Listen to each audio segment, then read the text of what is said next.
can we, as a global tribe, get our act together fast enough to be able to change our behavior, our collective behavior fast enough? There is a great potential, because it's not that everybody has to change at the same time. What we talk about is a critical mass. You don't know how many people have to change for it to spread. But the fact is that when people begin to think differently, begin to act differently, that has an effect on others, it spreads. Scientists at RPI have found that when just 10% of the population are deeply committed to an idea, their idea will always be adopted by the majority of the society. Now, what's interesting is their mathematical model shows that it's like a spontaneous leap. That is, below 10%, there is no visible progress. However, above 10%, the idea spreads like wildfire. I don't think it's going to occur first on the whole among the leadership, neither political nor business leadership. I think there are always exceptions, and there are very enlightened political leaders, the enlightened business people.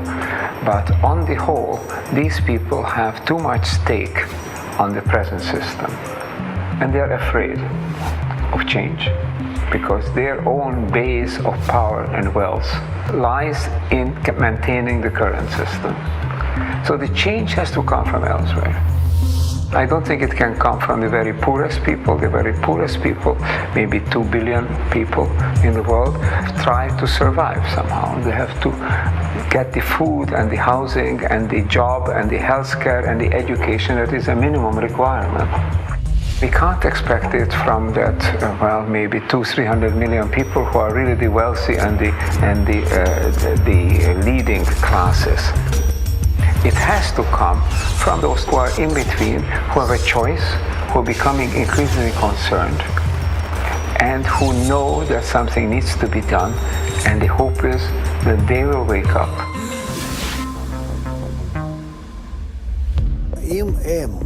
If there are people who are aware that the world must become integrated, then the question is, can they come together? Can they make the initial step towards this? I think the problem with global crises is that from each individual's point of view, it becomes difficult to know what do I do about it. When I say my ego and transform my ego, it's an illusion. How can I transform my ego when I'm dependent on so many other egos?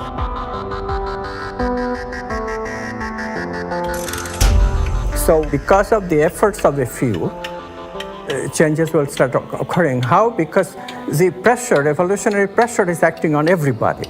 It's just that they don't have the right context. All they need is a trigger. The trigger will be provided by this upper echelon of people who are working together to develop positive emotions. So they affect a much bigger number than is indicated by the little community that started it. So one little change in one little community can affect a much larger human community. And the interconnectedness that we have through the internet, interconnectedness of the ego, all of a sudden, without even knowing that it is doing so, will change and establish itself, and therefore changes can come very fast.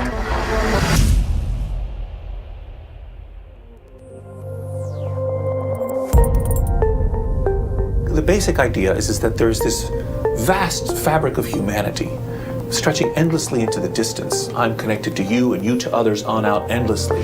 Your actions can influence the actions and feelings of others around you, which in turn then can spread to still others and then to still others.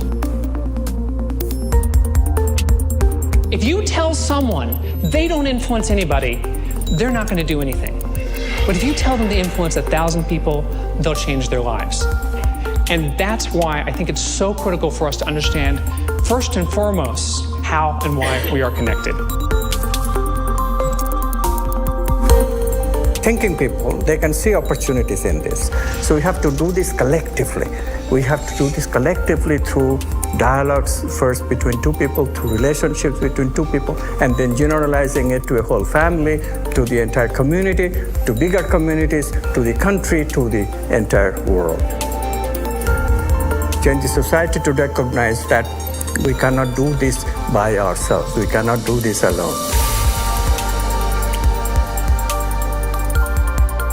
It's actually very simple what we have to do. It's just getting people to identify with it and see the benefit of what that offer is, the offer of working together, and how cataclysmically better life will be, right? Materially and spiritually. So. The lack of connection between people causes all the sadness in the world. No question about it. We are at crossroads, and it's not going to be decided by fate. It's not a destiny. We are at a point where the future of humanity is going to be decided by how people think about it today and how they behave. Awareness, awakening, these are the key terms. We have a chance to change. One thing we have to recognize is that to change is no longer a question whether or not. Change is coming. The only question is whether it's coming unexpectedly and abruptly on us so that we can't do much about it, we become victim of it, or whether we can anticipate it, create those major changes that will bring about a better future. And that is the unprecedented task of the generation now living.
For the boys and the girls, cause the way we were living don't work no more. Divided into artificial classes, rich and poor.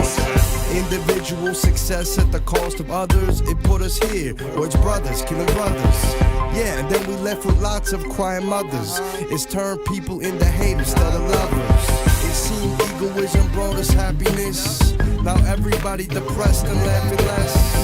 Yeah. But homie, now we past this, and it's time to spread the love to the masses. And our task is to fix our glasses.